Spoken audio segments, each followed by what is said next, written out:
Hey guys, in this video we'll be discussing about low level language and high level languages. We know that our computers only understand zeros and ones, that is binary.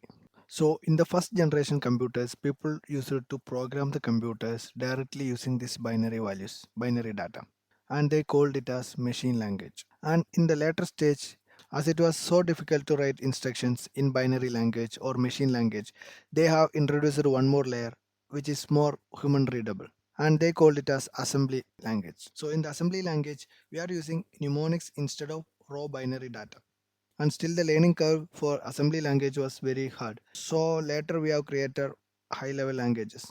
High level languages like C++, Python, and here this assembly language and machine language is considered as low level, and all other languages that we have discovered after assembly languages like the C++, Python, Java, these all languages we can call it as high level language. Even though we are writing the programs in high level language, it will not directly get executed inside our CPU.